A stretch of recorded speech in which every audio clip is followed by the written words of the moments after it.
Hello, everybody. I'm Dan Rather, and welcome to the CBS Evening News Online Edition.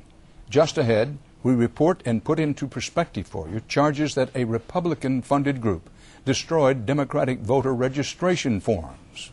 Also, the struggle to get a flu shot and why it isn't getting any easier. And a consumer alert about a phone plan that sounded so good and went so bad for thousands. It's all starting now on the CBS Evening News Online Edition. With the election 2.5 weeks away, there are accusations over voter registration fraud in several key states. CBS News correspondent Vince Gonzalez has been investigating. John Kerry was in Nevada this week looking for votes, but some of his supporters may get a rude surprise on Election Day. Local Democrats were targeted in a scheme that... CBS station KLAS in Las Vegas reported worker claims that a supervisor at a Republican voter registration group called Voters Outreach destroyed completed Democratic registration forms. We caught her taking the Democrats out of my pile, and she grabbed the Democrats, she handed them to her assistant, and he ripped them up right in front of us and threw them in the garbage. Employee Eric Russell says he grabbed these forms out of the trash. Voters Outreach claims Russell destroyed the forms himself because of a dispute over back pay. Voters Outreach was created by Nathan Sproul, the former head of the Arizona Republican Party. His company received almost $500,000 from the Republican National Committee for work in several swing states. Sproul says the charges are without merit and there was no destruction of any voter registration forms. Oregon's Secretary of State is looking into complaints forms were destroyed there, too. We've had several complaints filed with the Elections Division, and I've had a conversation with the Attorney General, and we are investigating. To sign up voters at Oregon libraries, the company sent letters claiming to be nonpartisan and used the name of a larger established voter registration organization. Megan O'Flaherty exposed them. Well, I'm a reference librarian. I guess. I mean, we always try to check our facts. Democrats are calling for a federal investigation, but Republicans call the controversy a disingenuous ploy to shift focus from the voter fraud rampant among John Kerry's Democrat supporters. They cite reports of Democratic groups accused of voter fraud in key states, including Florida, where Republican registration forms were allegedly torn up. This brawl is a sneak preview of the battles both sides will be waging right down to Election Day and beyond. Vince Gonzalez, CBS News, Los Angeles.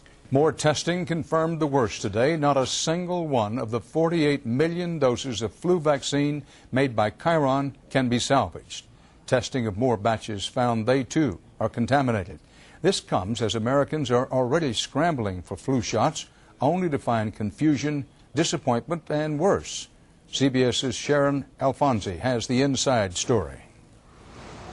Across the country where lines for flu shots are slow and long, Can we back up, please? tempers are short and quick. These aren't Yankees tickets. Nobody needs to be out here at 4 o'clock in the morning to wait online. But around the country they did, standing in Boston, driving through in Green Bay.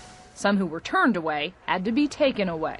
I want a police officer. It all proved too much for some. A California woman collapsed and died after she waited for her flu shot for more than 5 hours. I sure do think it's an emergency. Doctors at this clinic have been told only to give the flu shot to those who are the highest risk. And while in some states that's a request, in others it's now an order. Healthcare providers in Michigan and North Carolina will be prosecuted if they give flu shots to low-risk people. And in Washington, D.C., doctors could be fined thousands of dollars for each low-risk patient they vaccinate. In New Mexico, even the high-risk pregnant women and healthy seniors are being ordered to hold off until more vaccines become available. Some physicians worry the nation's emergency rooms will soon be under siege. We have 130 million Americans that the CDC has identified as high-risk individuals and 55 million doses of vaccine. You do the math. President Bush suggested during Wednesday night's debate that help from Canada could be on the way. But Health and Human Services Secretary Tommy Thompson told reporters yesterday, quote, it doesn't look promising. This is crazy. It's like America telling its seniors, the government of America telling its seniors, die already. For those most at risk, getting a flu shot now 248 is feeling more and more like a long shot. Sharon Alfonsi, CBS News, New York. Well, it seems as if bills for telephone and internet service grow by the month, so offers of money-saving package deals can be very tempting. They can also be very costly, as CBS's Wyatt Andrews shows you in CBS's Friday Consumer Alert investigation. Who's making me a chocolate chip cookie today? To Vivian Cox-Fraser of the Urban League in Newark, the deal was irresistible. Oh, the sales pitch was extremely persuasive. The pitch from a company called Norvergence offered to bundle all the agency's phone, cell phone, and internet service for roughly 25% off, a savings of almost $15,000.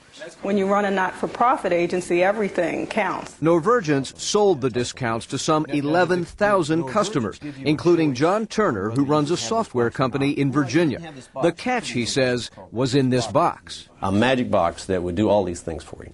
Norvergence told its customers that all of those deep discounts depended on this, a very high-tech looking piece of gear Norvergence called the Matrix. And so every single customer had to sign an ironclad agreement to lease the Matrix for 5 years. What customers did not know was that Norvergence had sold the leases to some of the country's biggest finance companies, including BB&T. That gave Norvergence its money up front. And guess what? In July, Norvergence went bankrupt, and all those promised phone services stopped. Now, in a mind-boggling turn of events, some of the finance companies still want to be paid for the box and are suing or threatening to sue the customers. BB&T, claiming it has lost money, wants the Urban League to pay $9,000. How is it that you don't have this service but you still owe money? That's a question I want the answer to. In this growing national scandal, the attorneys general from 5 states want the threats ended. It's hard for me to believe that these leasing companies did not know that there wasn't something wrong with these leases. Officials at Norvergence declined to speak to us, but their attorney blamed bad luck, writing, "The exponential growth of the company and changes in financing caused a downward spiral which could not be reversed." But the victims say this was a scam from the start and have asked the FTC to step in. Most of these victims are strong small businesses, the backbone of the economy, and agencies like the Urban League, where a dollar saved is another child served. Wyatt Andrews, CBS News, Newark. More stories are just a click away. But don't forget to join me on television for the on-air edition of the CBS Evening News. On Monday's broadcast, a look at the issue of overtime pay. Millions depend on it, but the rules are changing.